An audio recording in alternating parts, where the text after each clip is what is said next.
युद्ध इराण विरुद्ध अमेरिका आणि इस्रायलचं झळ मात्र भारताला, अगदी उत्तर पुणे जिल्ह्यालाही.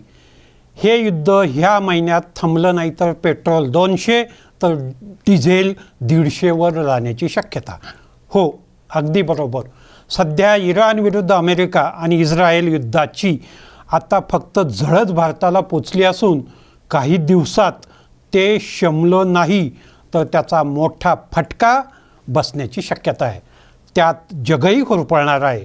कोरोनानं अगोदरच मोठा आघात केलेली जागतिक अर्थव्यवस्था त्यातून सावरत असताना पुन्हा कोलमडण्याची ती भीती या युद्धामुळं निर्माण झाली आहे. तर जगात तिसऱ्या मोठ्या आर्थिक महाव्यवस्था होण्याच्या दिशेने सुरू असलेली भारताची वाटचालही यामुळे खडतर होणार यात शंका नाही. देशात अगोदरच भडकलेल्या महागाईचा आगडोंबही उसळण्याची भीती आहे. यामुळे तिसऱ्या महायुद्धाचं काहीसं स्वरूप लाभलेलं हे युद्ध जगासाठी लवकर थांबण्याची नितांत गरज आहे. 28 फेब्रुवारीला हजारो किलोमीटर दूर सुरू झालेल्या युद्धाची व्याप्ती गेल्या 6 दिवसात आणखी वाढली. त्याने आखाती देश आपल्या कवेत घेतले. त्याची मोठी आर्थिक झळ आपल्या देशाला पोचली. ती कशी ते जाणून घेऊया या रिपोर्टच्या माध्यमातून. नमस्कार, मी उत्तम कुटे आणि तुम्ही पाहतात आपला आवाज. इराण विरुद्ध अमेरिका आणि इस्रायल युद्धात इराणला थेट दुसऱ्या खंडातील अमेरिकेवर सहज मोठा परिणामकारक हल्ला करणे शक्य नसल्याने तुर्तास त्यांनी अमेरिकेच्या आखाती देशातील लष्करी तळांना लक्ष्य केलं आहे. त्याचा फटका विमानसेवा बंद होऊन हवाई मार्गाने होणारी मालवाहतूक ठप्प झाली. परिणामी भारतातून, त्यातही उत्तर पुणे जिल्ह्यासह उत्तर महाराष्ट्रातून आखाती देशांना होणारी फळे आणि भाज्यांची निर्यात ठप्प झाली. त्यामुळे दररोज सध्या शेकडो कोटींचा फटका बसत असून तो दिवसागणिक वाढतच जाणार आहे. त्यात होर्मुझची सामुद्रधुनी तथा खाडी इराणने बंद केल्याने या मालाच्या जलमार्गाने होणाऱ्या वाहतुकीवर गंडांतर आले आहे. निर्यातीपेक्षा आयात व त्यातही कच्च्या तेलाची ती बंद झाल्याचा मोठा फटका भारताला बसू लागला आहे. देशाकडे जेमतेम महिनाभर पुरेल एवढा इंधनसाठा शिल्लक असून तेवढा काळ हे युद्ध जर रशिया आणि युक्रेनसारखं लांबलं तर पेट्रोल डिझेलचंही रेशनिंग करण्याची पाळी येऊ शकते. त्यात होर्मुझची खाडी बंद झाल्याने कच्च्या तेल दराचा भडकाच उडणार आहे. कारण त्याची 20% वाहतूक आखाती देशातून जगाला या खाडी मार्गातून होते आहे. ती बंद पडल्याने भारतही प्रभावित झाला असून त्याला पर्याय शोधण्याची पाळी आली आहे.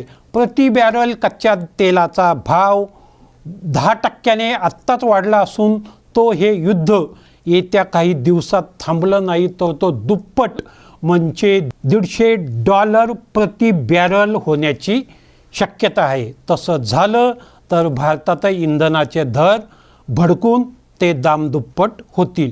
पेट्रोल 200 तर डिझेल ₹150 प्रति लिटर होऊ शकते.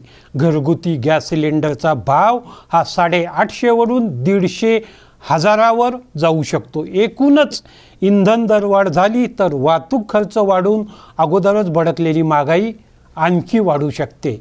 रिक्षा, बस भाडेवाढ होऊन त्यात सर्वसामान्य होरपळणार आहे. अमेरिकेचे राष्ट्राध्यक्ष डोनाल्ड ट्रम्प यांचे जागतिक आर्थिक धोरण तथा टेरिफ पॉलिसीमुळे अगोदरच गगनाला भिडलेले सोन्या चांदीचे भाव या युद्धामुळे आणखी वाढले आहेत.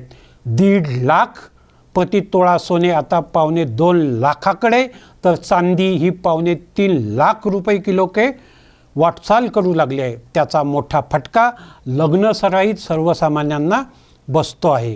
कोरोना महामारीने सुरू झालेल्या जागतिक मंदीतून सावरत असताना पुन्हा या युद्धामुळे ती आणखी मंदीच्या खाईत जाण्याची भीती निर्माण झाली आहे. दुसरीकडे आखाती देशात लाखो भारतीय चाकरमानी असून तेथेसुद्धा युद्धजन्य परिस्थिती निर्माण झाल्याने तेही अडचणीत आले आहेत. या युद्धाने भारतीय शेअर बाजार खाली आल्याने कोट्यावधीचा फटका गुंतवणूकदारांना बसला आहे तो वेगळाच. इराणसह इराकही भारताकडून तांदूळ आणि चहा मोठ्या प्रमाणात घेतो. ती निर्यात थांबल्याने हजारो कोटींचे नुकसान सुरू आहे. अशा प्रकारे युद्ध इराण विरुद्ध अमेरिका व इस्रायल यांचं असलं तरी त्यात भारतासह जगही होरपळू लागले आहे. संपूर्ण जगाला अडचणीत आणणाऱ्या या युद्धाविषयी व त्याला कारणीभूत ठरलेली अमेरिका व त्यांचे हेकेखोर अध्यक्ष डोनाल्ड ट्रम्प यांच्या दादागिरीविषयी काय वाटते ते तुम्ही कमेंट करून सांगा. अशाच विषय घेऊन लवकरच पुन्हा भेटू. तोपर्यंत पाहत राहा आपला आवाज, हाक तुमची, साथ आमची. धन्यवाद.